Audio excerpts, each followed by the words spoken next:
पोखरा ये सिर्फ एक जगह नहीं है, ये सुकून है।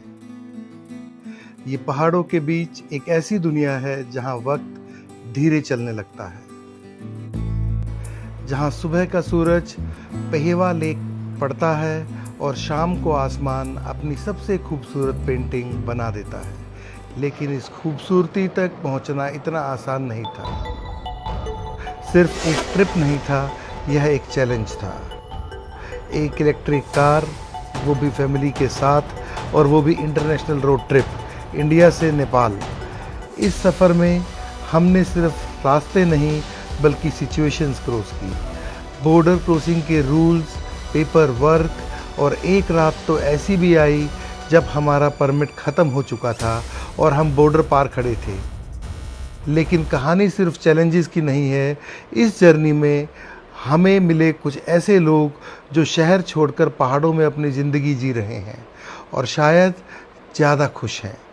हम मिले ऐसे कार ओनर से जिनके पास ऐसी गाड़ियां थी जो इंडिया में अभी तक लॉन्च भी नहीं हुई हैं, और एक ऐसी कहानी भी मिली जहां एक इलेक्ट्रिक कार का एक्सीडेंट के बाद भी उसकी कहानी ख़त्म नहीं हुई थी। इस सफ़र में हमने सिर्फ डिस्टेंस कवर नहीं किया, हमने कल्चर्स टेस्ट किए, नेपाल के अलग अलग खाने, लोकल ज़िंदगी और एक नया पर्सपेक्टिव। और फिर आखिर में हम पहुँचे पोखरा, जहाँ हर नज़ारा यह कह रहा था कि सफ़र कितना भी मुश्किल हो, डेस्टिनेशन उससे भी ज़्यादा खूबसूरत होती है। यह है हमारी कहानी, दिल्ली से पोखरा तक, एक इलेक्ट्रिक कार के साथ, एक फैमिली के साथ, और एक अनफॉरगेटेबल जर्नी के साथ। भाई इतनी बारिश के अंदर तेरी दिल्ली में 200 किलोमीटर तो गाड़ी चलनी नहीं है। अब तू प्रोग्राम बना के बैठा हुआ, मेरे को तो नहीं लगता भाई पोखरा तक पहुंच पाएगी। बहुत लंबा चौड़ा सीन है यार। अगर तेरा प्रोग्राम बन रहा है ना, मैं तो तेरे को कह रहा हूँ फ्लाइट से चला है, वो ज़्यादा बेटर है। बच्चों के साथ जाना है, गाड़ी वाड़ी का चक्कर छोड़ दे। जो मज़ा फ्लाइट से है, 2 घंटे में पहुंच भी जाएगा, सारी कहानी खत्म हो जाएगी। ऐसे बेफालतू की टेंशनें पाल रहा है। तो गाड़ी चार्ज हो रही है भाई एक और रोड ट्रिप के लिए। तो जो लोग पहली बार मेरा वीडियो देख रहे हैं उनको बता देता हूँ, ये है MG Windsor non pro model, और आज का दोबारा प्लान बन रहा है नेपाल का। ये मेरे नेपाल की 6th विज़िट होगी। पहली विज़िट थी मेरी 2017 में, मैं फ़्लाइट से गया था और बस से वापस आया था। उसके बाद पिछले साल मैं 4 बार गया हूँ नेपाल। 1 बार गया हूँ 2 व्हीलर से, 3 बार गया हूँ गाड़ी से, 2 बार विंडसर से गया हूँ, 1 बार गया था XEV 9E से। पर वो चारों की चारों विज़िट थी महेंद्रगढ़ बनबासा की तरफ। ये सबसे नियरेस्ट बॉर्डर पड़ता है दिल्ली से नेपाल का, जो कि सिर्फ 300 किलोमीटर के अंदर आता है। आज मेरी विज़िट हो रही है पोखरा। पोखरा मैं जा रहा हूँ दूसरी बार। डे 1 होगा हमारा दिल्ली से लेके लखनऊ तक का, आगरा लखनऊ एक्सप्रेसवे से। क्या वहाँ पर चार्जिंग का इंफ्रा है, क्या रास्ते हम लेते हैं, कैसा फैमिली के साथ एक्सपीरियंस रहता है, सारी चीज़ें शेयर कर दूंगा। तो बाकी बात करेंगे चलते चलते। शुरू करते हैं। जहाँ रास्ते भी हमसे दोस्ती सा कर ले, शहर के शोर से निकल के दूर कहीं खो जाए, उस मोड़ पे रुक जाए जहाँ मंजर मुस्कुराए।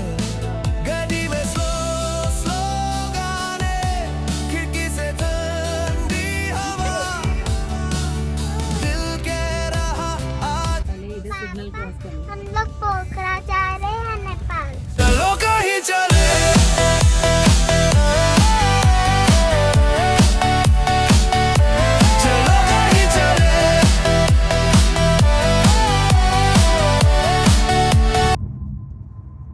क्या कर रहे हो दोनों? सो गए? सो जाओ, चलो सो जाओ। Very good. ये तो हमारा बंक बेड बन गया। बंक बेड, वाह, दोनों का बंक बेड। आपने तो अच्छी जगह चुन ली है। तो भाई देश की सबसे अच्छी यूनिवर्सिटी, सबसे फेमस यूनिवर्सिटी गलगोटिया को पार करने के बाद आगे आ रहा है अब जेवर एयरपोर्ट। 2 किलोमीटर आगे है जेवर एयरपोर्ट, और गाड़ी चल चुकी है 71 किलोमीटर अभी तक। तो साउथ दिल्ली से जेवर एयरपोर्ट 70-71 किलोमीटर दूर है। तो कल को अगर ये एयरपोर्ट ओपन होता है तो आपकी प्रेफरेंस क्या होगी? आप जेवर एयरपोर्ट से फ़्लाइट पकड़ना पसंद करोगे या पुराने वाला जो एयरपोर्ट है वो आपको सूट करेगा? तो ऑब्वियस है गुड़गांव वालों को तो वही सूट करेगा, साउथ दिल्ली वालों को भी वही सूट करेगा। आप आधे घंटे में इजीली पहुंच जाते हो साउथ दिल्ली के किसी भी पार्ट से एयरपोर्ट तक। वेस्ट दिल्ली वालों को भी वही सूट करना चाहिए। नोएडा, ग्रेटर नोएडा वालों के लिए काम में आएगा ये आई गेस जेवर एयरपोर्ट। और जो यहाँ पे छोटे टाउन्स हैं या जो ये यूनिवर्सिटीज़ बन रही हैं इस रोड के ऊपर, उनके काम में आ सकता है।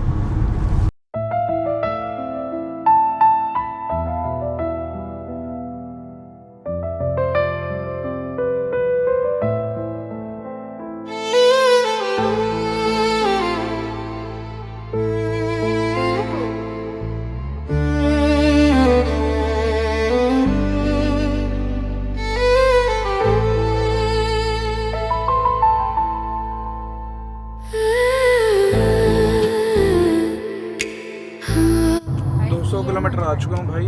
एक कोई पीछे ईवी चार्जर गया है, कोई एक जगह पे लगा हुआ था, मैप पे दिखा रहा था टाटा का, तो है मुझसे कोई भी चार्जर नहीं आया है पूरे रोड पे अभी तक। आगरा के अंदर कुछ दिखा रहा है, कुछ नीचे उतर के दिखा रहा है। तो यही दिक्कत हमेशा आती है एक्सप्रेसवे के ऊपर। पहले भी बताता रहता हूँ, गुजरात के अंदर भी ऐसी दिक्कत थी, मध्य प्रदेश में भी थी, मुंबई एक्सप्रेसवे पर भी पहले थी, मुंबई एक्सप्रेसवे पर भी पहले थी, अब थोड़ा सा सोल्व हो गई है। वहाँ पर इलेक्ट्रीफाई ने और बाकी कंपनियों ने लगा दी है। तो यही है कि एक्सप्रेसवे के ऊपर चार्जर्स का बहुत इशू है।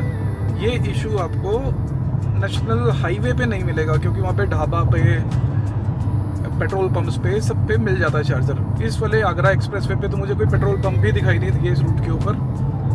तो देखते हैं, अभी आगे दिखा रहा है, अभी रेंज बची है 100 किलोमीटर के आसपास और आगरा आने वाला है, बस 10-15 किलोमीटर आगरा रह गया। करेंगे, टेंशन नहीं।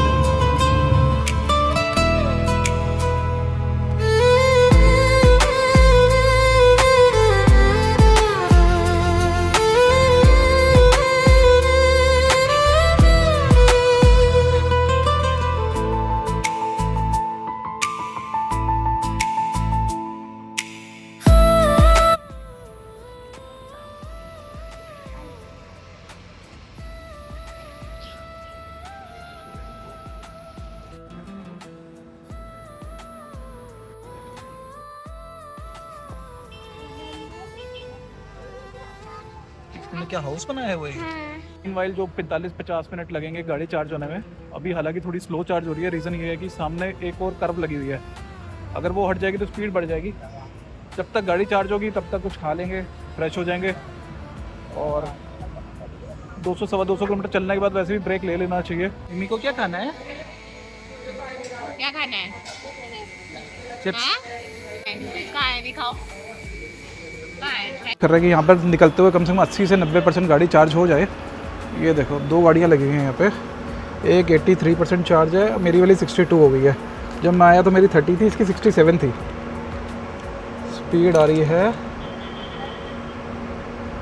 30 किलोवाट की आ रही है, 29.63 है, 30 किलोवाट आ रही है।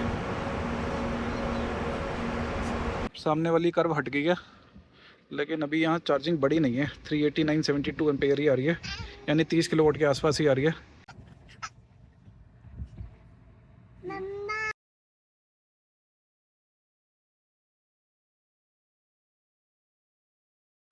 तो 85% गाड़ी चार्ज हो गई है, रेंज अब ठीक ठाक दिखा रहा है। रास्ते में एक चार्जिंग और करनी पड़ेगी और सीधा लखनऊ पहुंच जाएंगे। अब जो ये नया वाला रोड आ रहा है, जो लखनऊ एक्सप्रेसवे है, जो आगरा से लखनऊ की तरफ जाता है, इस पर टॉप स्पीड बढ़ चुकी है। आगरा वाले एक्सप्रेसवे के ऊपर टॉप स्पीड है सिर्फ 100 तक की, लेकिन इस वाले के ऊपर है 120 तक की। ये पहला टोल टैक्स है, इसको हम पार करेंगे। और यहाँ से अब थोड़ा सा रोड खाली खाली भी मिलेगा, शाम भी होने वाली है, तो कोशिश करेंगे जितना जल्दी हो सके आज की डेट में हम लखनऊ पहुँच जाएँ। और इसकी स्ट्रीट लाइट्स के पैटर्न को देखो यार, ये बहुत ही अच्छा डिज़ाइन, बहुत ही अच्छा लगता है। मैं दूसरी बार आया हूँ इस रोड के ऊपर, और दो पहले मैं आइस कार में आया था, इस बार ईवी पे हूँ।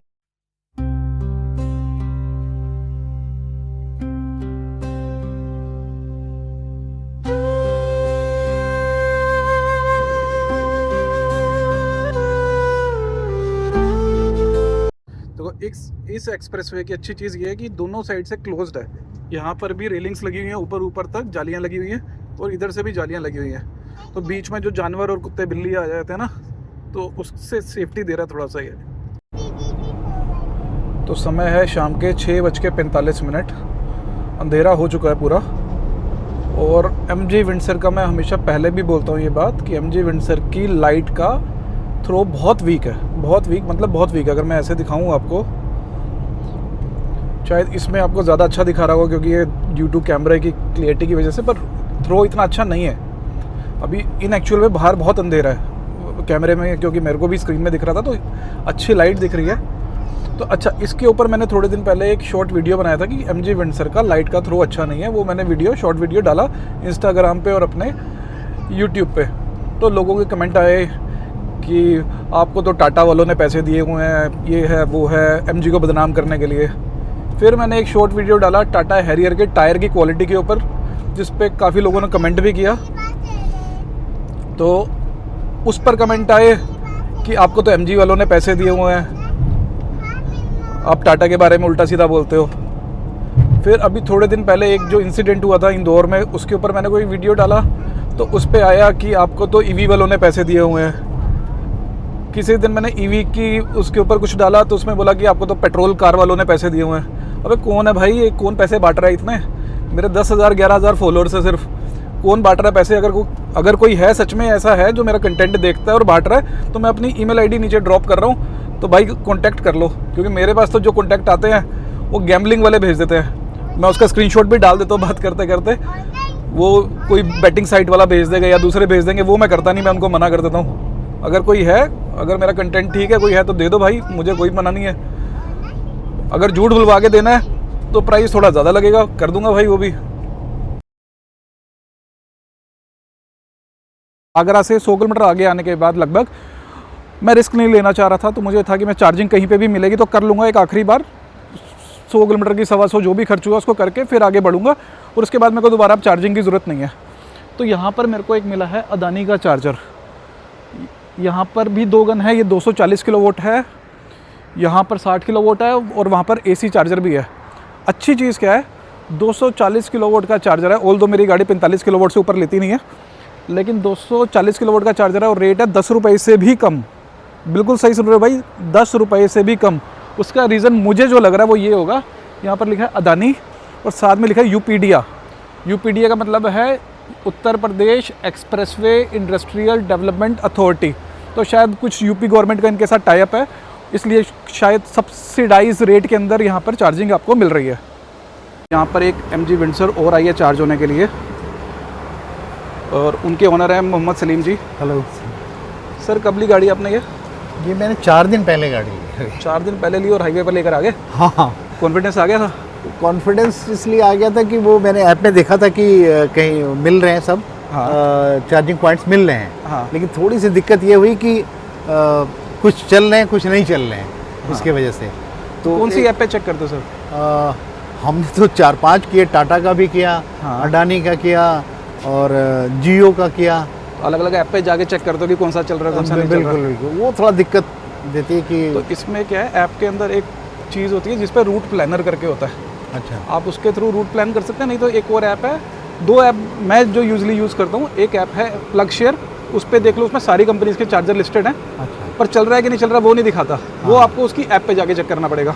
हाँ चलिए, ये भी बेहतर है कि फिर वो कम से कम ये तो दिखाता है कि कौन कौन से हैं। हाँ, ये एक बेटर ये हो सकता है। क्या नाम बताया आपने? Plug share. मैंने आपको अपने व्हाट्सएप ग्रुप में ऐड कर दिया, उसमें हाँ, थैंक यू फॉर एडिंग।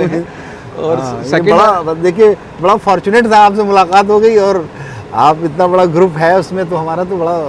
और दूसरा जो है एक ऐप, वो MG वालों का अपना है, eHub by MG। हाँ, वो तो मैंने किया है, लेकिन उतना मुझे वो नहीं, मैंने जा के देखा, ये जैसे ये इसका शो नहीं कर रहा था वो। हाँ। जब स्पेशली मैं इस पे गया, अडानी पे गया, तब ये शो किया। कार फाइनली 100% चार्ज हो गई है, 320 की रेंज दिखा रहा है।